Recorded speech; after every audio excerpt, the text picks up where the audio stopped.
So hello friends, welcome to Suraj Ke classes. If you are new to our channel, just do the subscribe, hit the subscribe button and press the bell icon so that you don't miss an update coming out from our channel. So this video is dedicated to how many things are there, how many common questions are there while you are facing an electrical interview. See, the common questions we would discuss throughout this video. Do not miss the part of a video, otherwise you will miss everything, because it is very important video.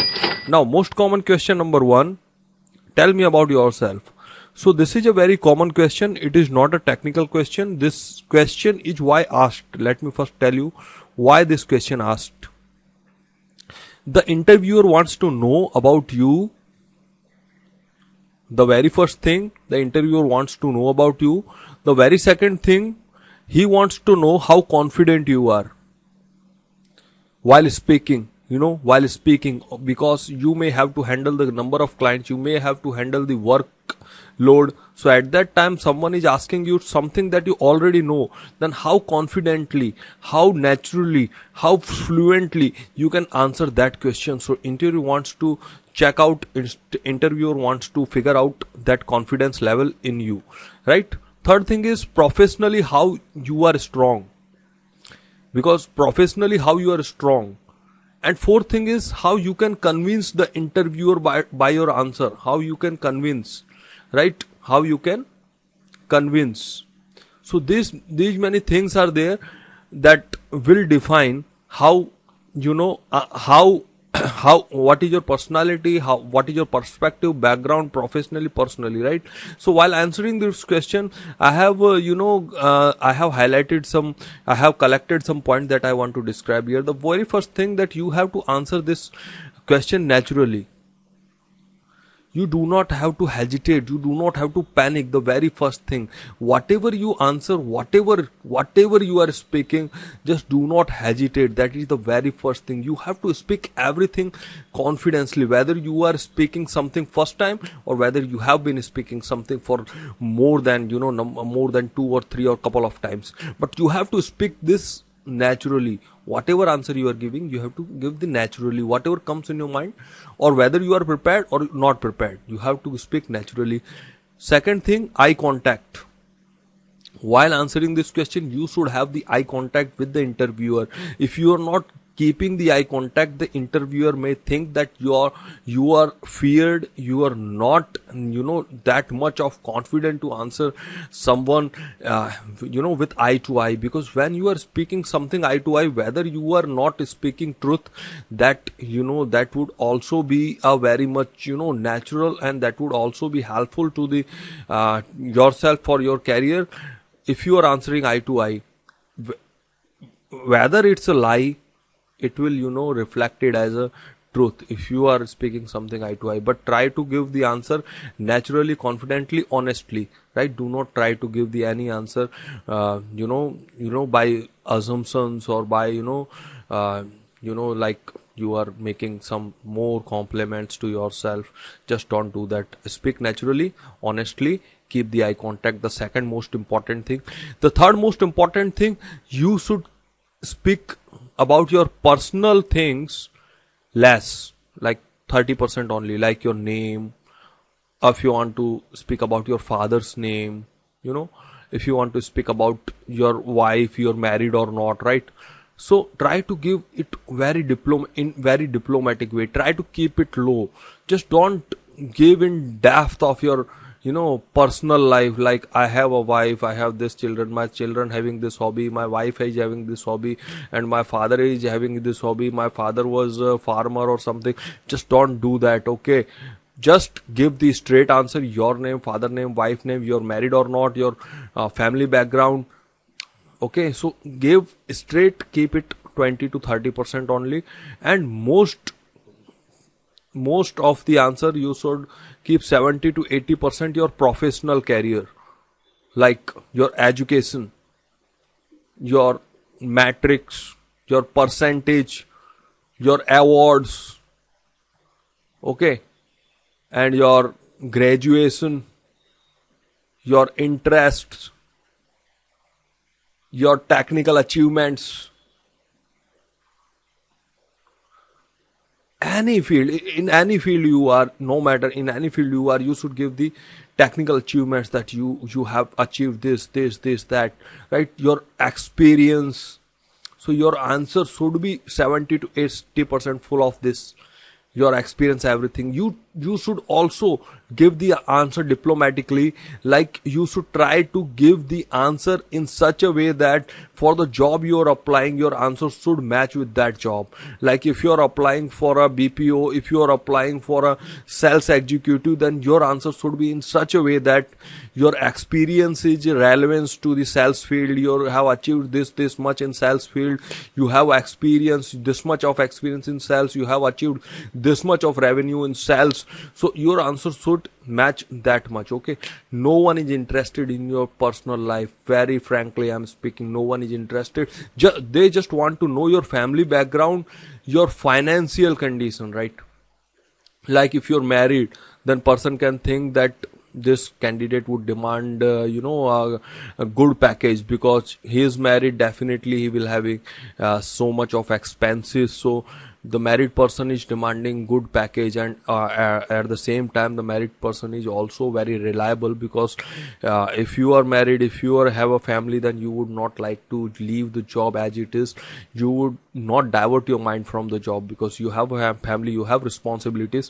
So these many things that interviewer may want to know, and just don't go in that much depth that your family is having this much income, you are this much rich. Don't do that, man. Just don't do that. If you are showing that you are so much rich, you have so much money, you are so much, you are so much lucky and all, so just don't do that. Otherwise the interviewer may think that he would not take this job seriously because he is already having so much of business, so much of money already.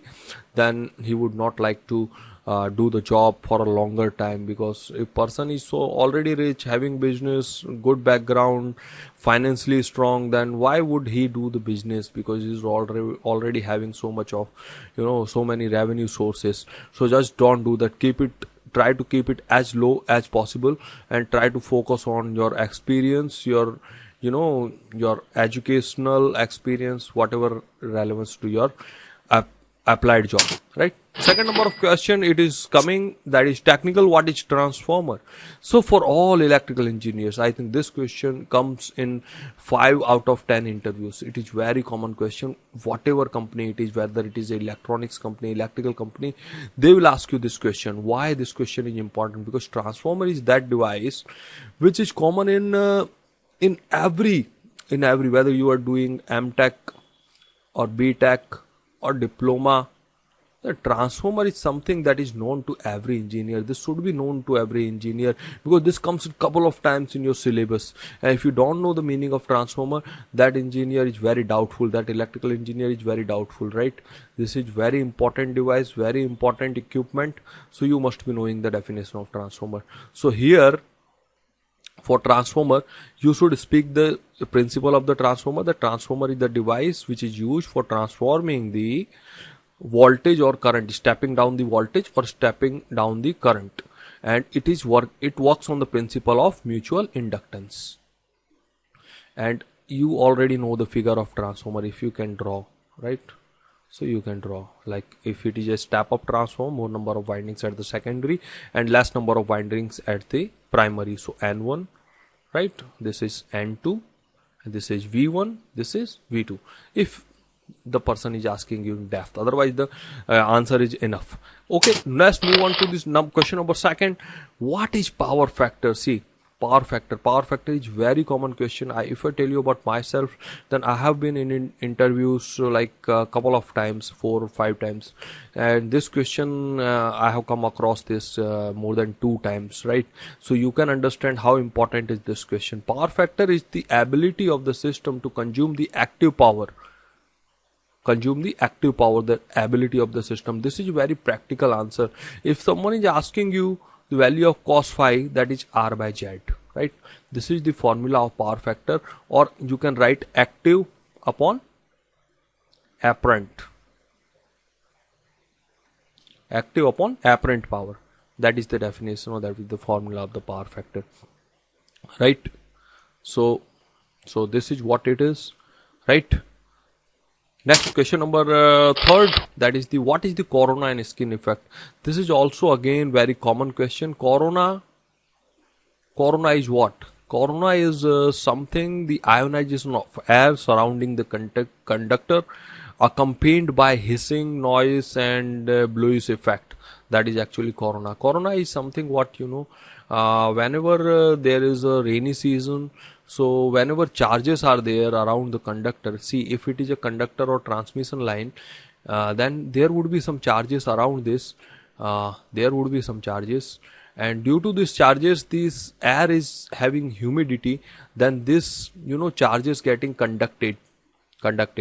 So this air is going to be conducted. So it sparks in between. There is a spark between air and the conductor. So that is what the corona is. The skin effect is the tendency of current to flow through the surface of the conductor, rather than flowing into the center.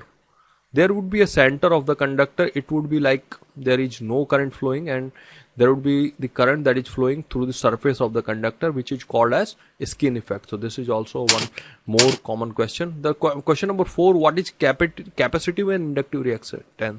So the answer is common for both of this, that capacitive and inductive reactance is the opposition to the change in current. So Xc, the capacitive reactance value is 2 pi Fc, and XL, the value is 2 pi Fl. So you can also provide these formulas. It would be so helpful to the interviewer to understand that you have the knowledge of this. The next question, define Ohm's law. This is very common question. I tell you guys, this is very common and very simple question. Ohm's law is equal to V equal to IR, right? Voltage is equal to multiplication of current and resistance. So this is as simple as that for DC, right? So for DC, this is V equal to IR, and cos phi also plays role when it is about AC. But the person would not ask you, I think, in that much of depth, especially in interview, right? So Ohm's law you can define V equal to IR. The next question is define Faraday effect. So what happens in Faraday effect? See, if there is a sending end, if there is a transmission line, so if this line is of 200 kilometers, at the sending end, if I tell the voltage V1, if the receiving end, the voltage is V2, whenever the voltage at the receiving end is more than the voltage at sending end, that is called the Faraday effect. I think this answer is more than enough to satisfy the interviewer.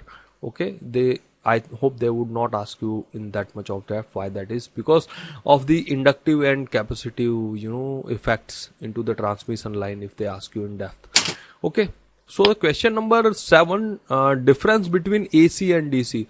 So AC, the full form of AC is alternating current, and DC, the full form is direct current. AC is having frequency and DC is having no frequency. Okay, so if the interviewer is asking you to show the waveform, then you can show the waveform for AC is this, and for DC the waveform is like this. Whether it's a current, whether it's a voltage, whether it's a current, or whether it's a current, whether it's a voltage. So the waveform remains same. For DC there is no frequency, it's a direct current only, and for AC there is a frequency because the AC voltage is going at the peak, and then again minus V peak, and it is crossing 0 multiple times. That is actually 50 times crossing, then it is having the frequency 50 Hertz. And if it is crossing more than 50-60, then 60 Hertz, right? So this is what the difference between AC and DC. Now the next question is, tell us about your BTech project. So, so this is what very common question once again. So whenever you are into the interview, and if you are a graduate candidate, then this question would be asked to you, tell me about your BTech project. If you are diploma candidate, then they would ask you about the diploma project. If you are MTech candidate, they will ask you about the MTech project. So this is what, very common question. I think more than 90% of interviewers ask you this question. Because why? Because the project is something that practical. Other subjects are theoretical. Everything is theoretical throughout your graduation, diploma, MTech. But project is that one which is practical. You have to do the practical. You have to make something which is known to you. You have to make something which is describing that how much you know something practically. You can you can remember the definition of voltage, current and everything, but whenever you are taking into the application, when you are making the project, so that is why the question remains very important for every candidate, for every interviewer, that what is the project. And they would tell you, describe your project, define your project, and define the application of your project. So whenever you are going to the interview, just prepare about your project, each and every parameter of project, advantage of your project, disadvantage of project, your reason of taking this project, right? So these are some common things they would ask you in the interview. Why your project is important, what is the meaning of the project, and what is the meaning of doing all this stuff, what is the meaning of making this type of project, how this is helpful to the industry. They can ask you anything regarding your project. So you must be very much clear about your project technically, right? If you have not involved into your project so much, then take help from your team members, project members, that how that project is working, especially when you are going to the interview, right? So question number 9, it is a very common question. It is not a technical question, but it is again very important question. Tell me about our company.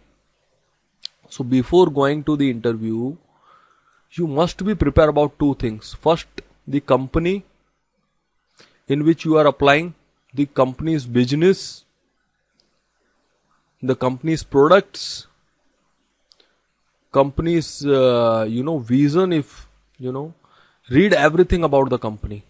Secondly, how you would be helping out the company to achieve their targets, your importance,